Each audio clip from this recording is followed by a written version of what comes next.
আজকে আমার সবচাইতে যিনি আপন বন্ধু, যিনি আমার হাবিব, আজ আমার হাবিব ধুলির ধরাতে বিশ্ব জগতের মাঝে আপনার দোজাহানের বাদশা হয়ে তিনি জমিনে পা রাখবেন। জোরে বলেন সুবহানাল্লাহ।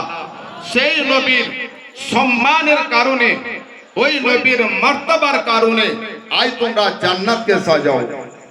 আল্লাহ পাক বলেন তোমরা জান্নাতকে সাজাও। শুধু জান্নাতকে সাজালে হবে না, জান্নাতের দেওয়ালের প্রতিটি ইটে ইটে আমার নবী মুস্তাফার পবিত্র নাম মোবারক লিখে দাও। জোরে বলুন সুবহানাল্লাহ।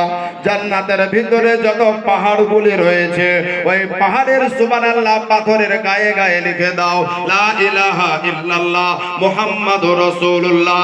জান্নাতের ভিতরে যত গাছ রয়েছে, সমস্ত গাছের পাতায় পাতায় লিখে দাও লা ইলাহা ইল্লাল্লাহ মুহাম্মাদুর রাসূলুল্লাহ। জান্নাতের প্রতিটি দরওয়াজার উপরে লিখে দাও লা ইলাহা ইল্লাল্লাহ আর মুহাম্মাদুর রাসূলুল্লাহ। শুধু তাই নয়, জান্নাতের মধ্যে যারা হুর আছো, সমস্ত হুরের বুকের মধ্যে লিখে নাও কালেমা লা ইলাহা ইল্লাল্লাহ মুহাম্মাদুর রাসূলুল্লাহ।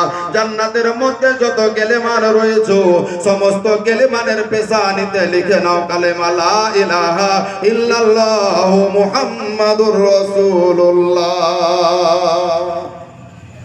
তোমরা সকলেই ফারিস্তাদের পেশানিতে, জান্নাতের গেলেমান যারা তাদের পেশানিতে মানে কপালে, জান্নাতের হুর যারা তাদের বুকের মাঝে, এবং জান্নাতের দেওয়ালের প্রতিটি ইটে ইটে আপনার জান্নাতের সুবহানাল্লাহ যে তিনটি নহর রয়েছে, প্রতিটি আপনার নহরে আপনার একটা মধুর, একটা দুধের এবং একটা শরবতের, ওই আপনার নহরের আপনার মধুর যে ঢেউ রয়েছে, তো ঢেউয়ের উপরে উপরে নামে মুহাম্মদ সাল্লাল্লাহু তাআলা আলাইহি ওয়াসাল্লাম নকশা আকারে আপনার ভাসতে আছে।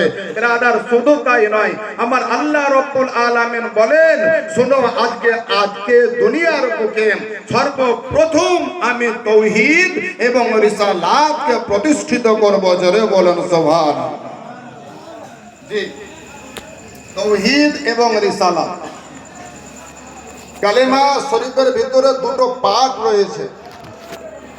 একটা দেখবেন লা ইলাহা, আপনারা বলবেন না, আমার সাথ দিয়ে বলবেন না, সকলে বলুন লা ইলাহা ইল্লাল্লাহ।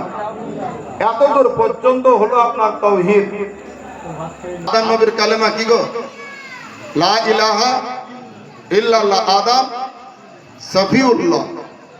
মুসা নবীর কালেমা লা ইলাহা, বলুন বলুন বলুন, লা ইলাহা ইল্লাল্লাহ। মুসা কালিমুল্লাহ। ঈসা নবীর কালেমা লা ইলাহা ইল্লাল্লাহ। ঈসা রূহুল্লাহ।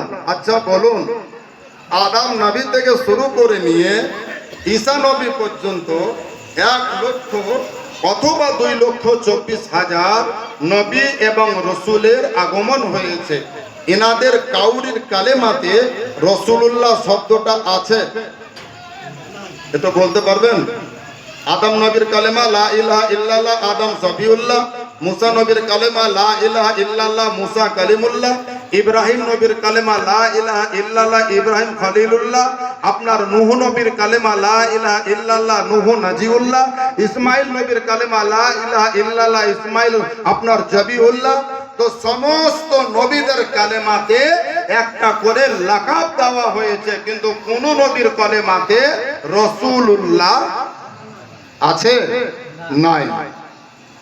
ও ব্রাদার, আমার আল্লাহ রাব্বুল আলামিন বলেন শুনো রে, আদম নবীর জামানাতে তাওহীদ ছিল কিন্তু রিসালাত ছিল না। ইব্রাহিম নবীর জামানায় তাওহীদ ছিল কিন্তু রিসালাত ছিল না। ব্রাদার, আজকে আমার সুবহানাল্লাহ তাওহীদ এবং রিসালাত, রিসালাত মানে হলো আপনার মুহাম্মাদুর রাসূলুল্লাহ, আর মুহাম্মাদুর রাসূল